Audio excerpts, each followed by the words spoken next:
Hello guys. स्वागत है आपका हॉन्टेड स्टोरीज इन हिंदी में। तो चलिए बढ़ते हैं आज की कहानी की ओर। मेरा नाम निखिल है। मैं एक कॉलेज स्टूडेंट हूँ। मैं कॉलेज के साथ साथ पार्ट टाइम अपने चाचा की रिक्शा चलाता हूँ।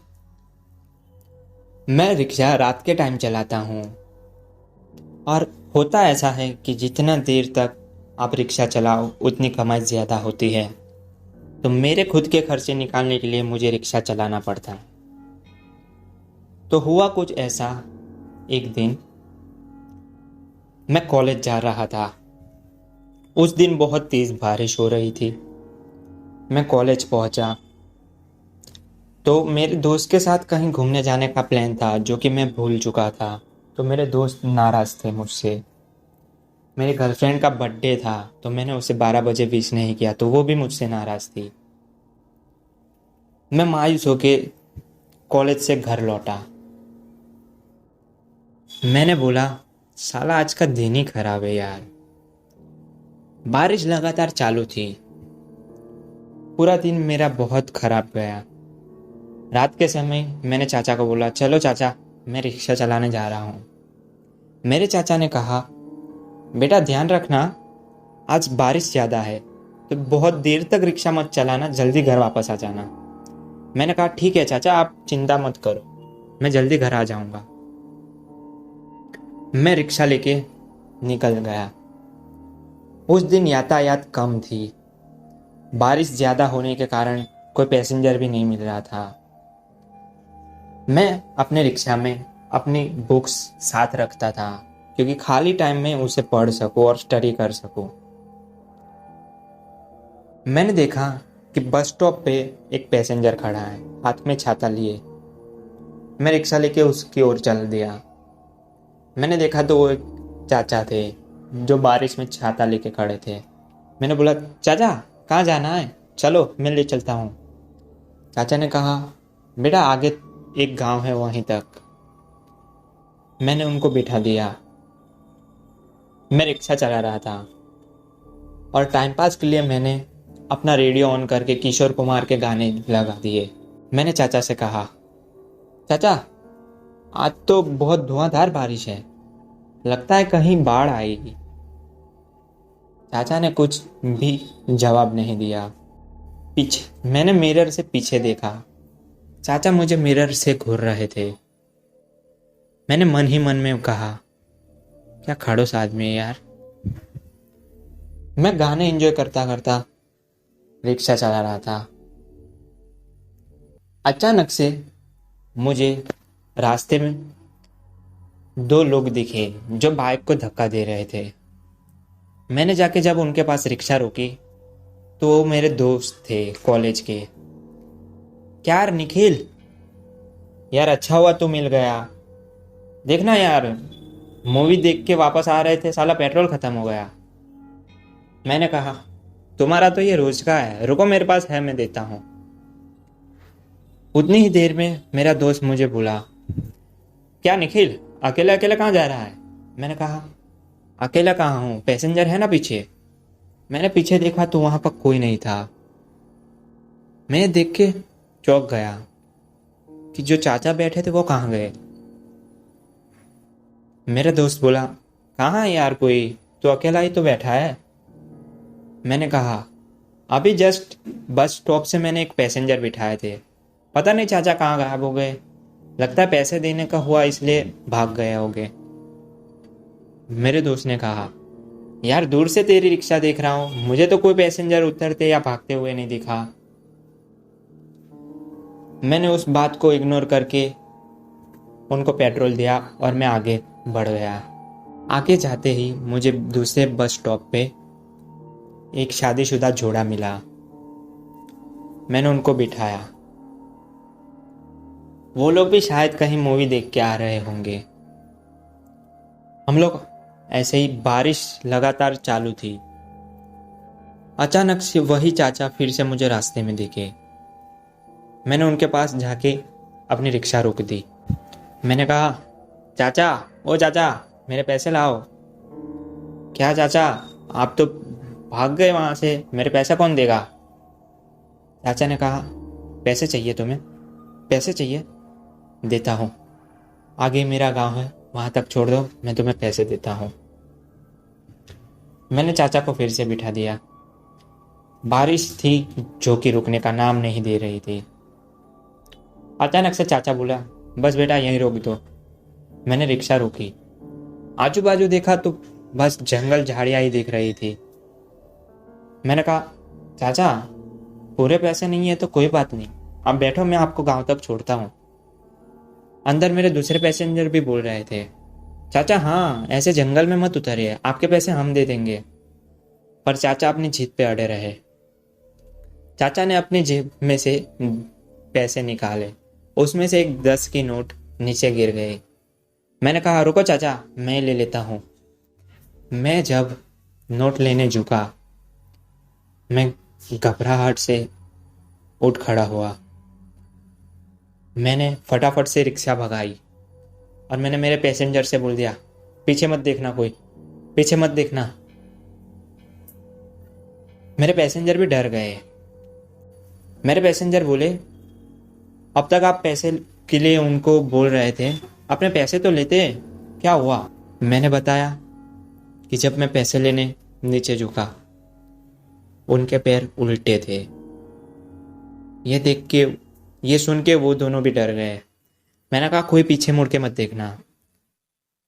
मैं रिक्शा तेज भगा रहा था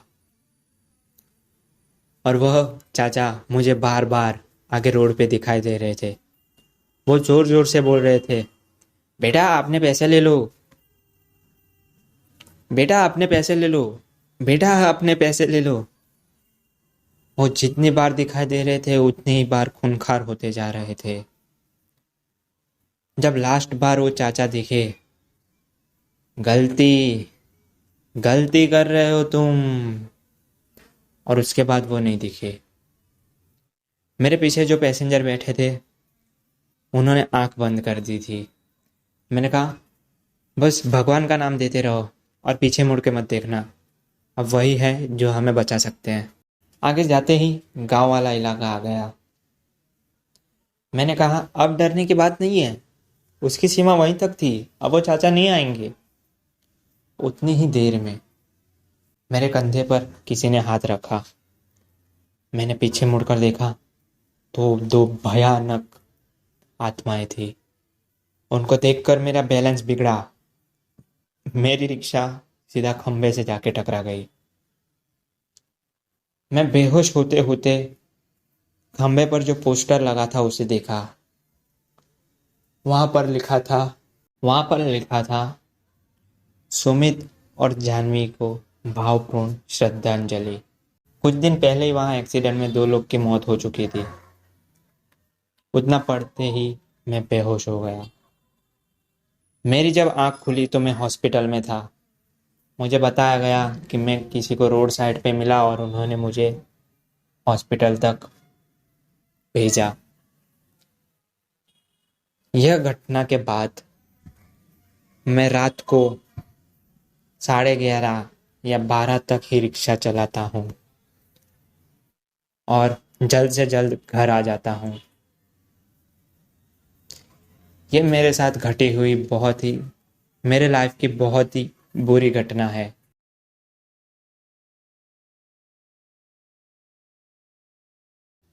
एग्जाम का आखिरी दिन था। उस रात पंकज के फार्म हाउस पर पार्टी का तय हुआ था। रात के करीब 10 बज रहे थे। पंकज अपनी कार में पहले अवनी, फिर जस्सी और राकेश को पिकअप करने वाला था। अवनी और जस्सी अपने घर पे झूठ बोलकर आ रही थी। गाड़ी में म्यूजिक जोर शोर से बज रहा था।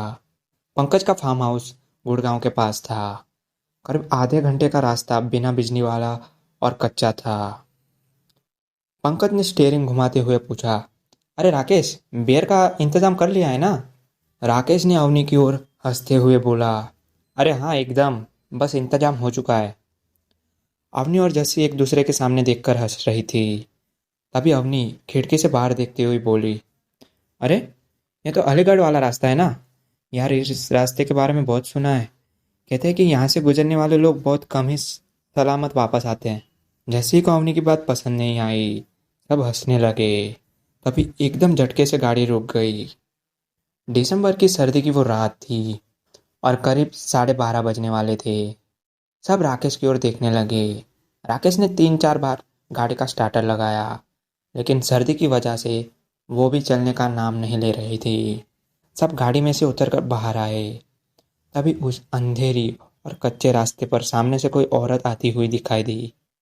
अवनी थोड़ा डर गई और वो बोली, गाइस चलो गाड़ी में, मुझे कुछ ठीक नहीं लग रहा है यहाँ। इस भयानक रात में कौन इस तरह रास्ते पे निकलता है भला?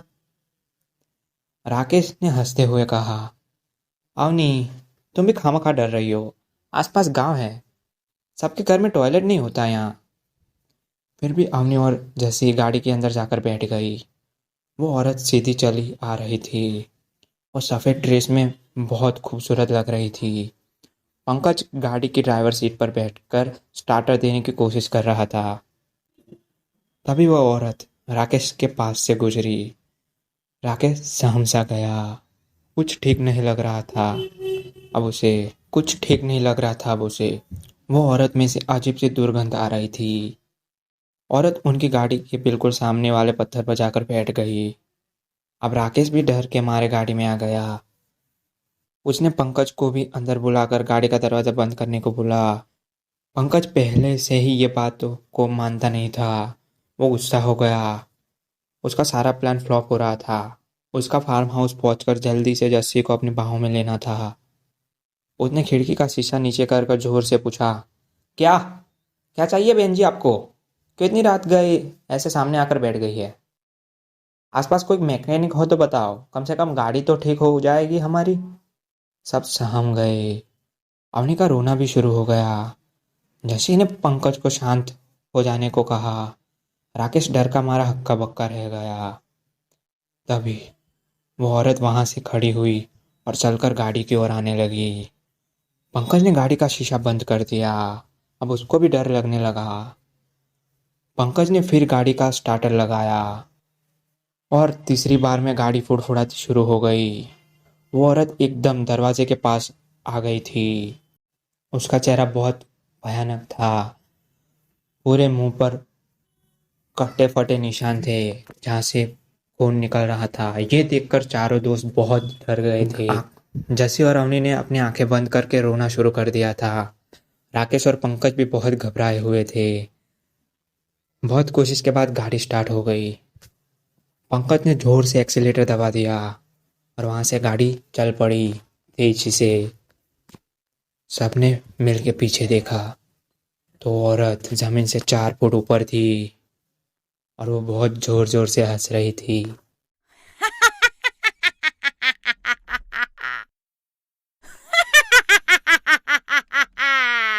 ये देखकर चारों बहुत डर गए। पंकज ने अपनी पार्टी भी कैंसिल कर दी। पंकज ने सबको घर पे ड्रॉप कर दिया और सबको बोल दिया कि आइंदा उस फार्म हाउस पर हम कभी नहीं जाएंगे। पंकज ने कुछ दिनों बाद वहाँ पूछताछ की तो पता चला कि वहाँ हाल ही में किसी औरत का एक्सीडेंट हुआ था। तो उसी की रूह सबको दिखाई देती है और कोई गिने चुने लोग ही होते हैं जो यहाँ से जिंदा जा पाते हैं। पंकज ये सुनकर हक्का बक्का रह गया।